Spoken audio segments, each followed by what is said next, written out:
Hi there, this is Sam Hirsch. I'm from Group 10, and I'm just here to demo and talk about our project a little bit. So our project is a game that live transcribes audio, any music source that you want. This can be YouTube, Spotify, or just songs on your phone. And it's going to take those and turn it into a track that you can play with a simplified guitar controller. It's very reminiscent of the game GuitarHero. But what sets ours apart is it can use any music and it live in the moment turns that music into a playable track. So there are several components to our project. There are a couple different I/O devices. So first of all, we use a Raspberry Pi to interface with our guitar controller, which is a Wii controller that interfaces over Bluetooth to the Raspberry Pi. Then the Raspberry Pi communicates via the GPIO headers on the FPGA into our CPU. Next, we have to get audio into the CPU, right? In a simple DC fashion rather than an AC signal, which would be very difficult to analyze. So, the first thing we do with any audio signal in our full project is we pass it through a bandpass filter and amplifier circuit. So this is a physical circuit that we have built. I won't go through this schematic too much, but basically it focuses on the frequency range of interest in our bandpass and amplifies it so we can perform more exact analytics on that to determine what buttons should be pressed in our game.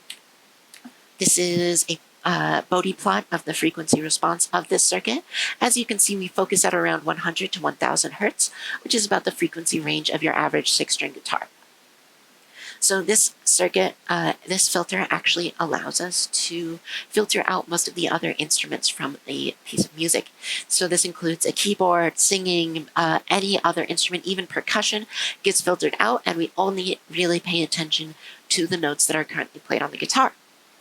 So then this AC audio signal is passed to an Arduino, which runs a fast Fourier transform to determine different frequency ranges of that audio.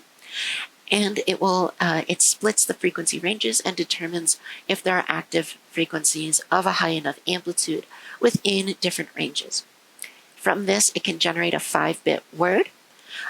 Each bit represents a different frequency range, and they can be either high or low to say if this frequency range is currently active. And that word is passed again over the GPIO headers into our CPU. So those 5 bits will then later be matched to the 5 bits on the guitar controller from the buttons that you're pressing. And I'll talk about that code in just a second. The last I/O device is the VGA. As you can see here, this is how notes are rendered on screen. They move down until that bottom row, which is where you should time your button presses in order to get points for the game. So here's just some more details about the VGA. One small thing, at the moment, we're still having some issues with the 5th fret. We're not exactly sure why, but the VGA just really doesn't want to render it. We can render exactly 20 notes on screen at a time using memory addresses F000 and F013. So those are in hex, so that is 20 different addresses. And we can play with that number if we need to. So if we do some experimentation and find out that we need a lot more than that, we can just increase that number. It's pretty much an arbitrary choice. So our VGA code will check through each of those to determine which glyphs to render and where to render them on screen. And the data in those addresses are determined by our CPU. Okay, next we have a video of our CPU working in tandem with all these I/O devices, and I'll let Dalton explain a little more in depth what exactly you are seeing here. I guess we can talk during this probably. So these are the audio outputs, and then these here are the guitar. So you can see those are being passed through Bluetooth to the Raspberry Pi, because they're going here to display it, and then into there, and out to here again.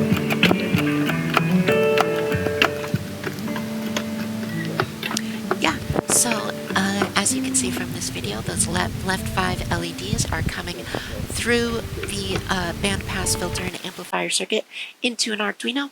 and then into our CPU. They're actually placed directly into one of our registers, and then we're just putting them on the LEDs there as they come in. And then the guitar that I'm playing there, that's interfacing over Bluetooth. No cables there needed, and there's actually no latency, which is really nice. To the Raspberry Pi, which lights up some more LEDs, and they're also placed into a register in our CPU that we can use it.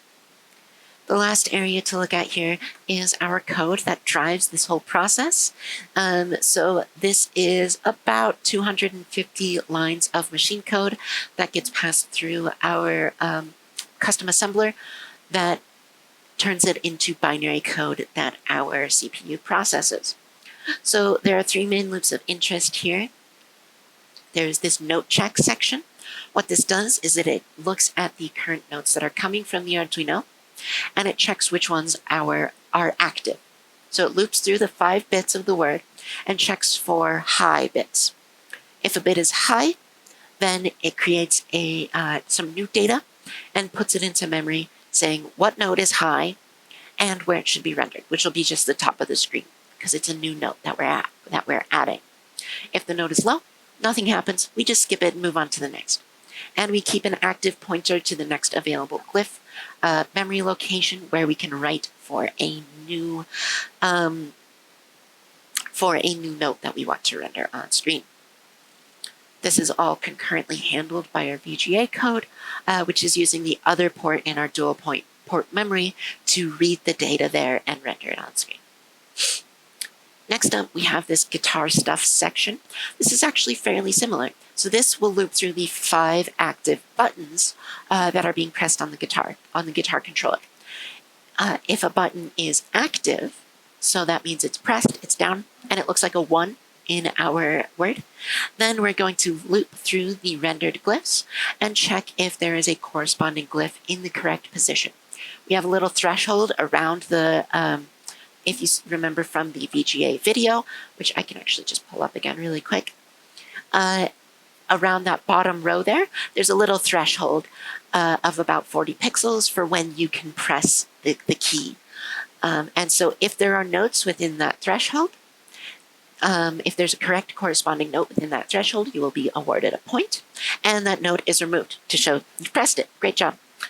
If we determine that there is not a note in that threshold, then you just lose a point, and it keeps going. And then, of course, for every button that's not pressed, we just skip it, move on to the next button. The final loop of interest here is this glyph move loop. So this loops through our 20 memory addresses that correspond to notes rendered on the VGA and checks if there's an active note in that address. And if so, we're just going to update its position so that it moves down 4 pixels on screen. So every time we get back here, we move everything down 4 pixels. And that's our basic structure of our code. So so there are those 3 loops. We check our notes, we check the buttons being pressed on the guitar, and then we update the position of the notes rendered on screen. And that's our basic code. Great. Thank you so much.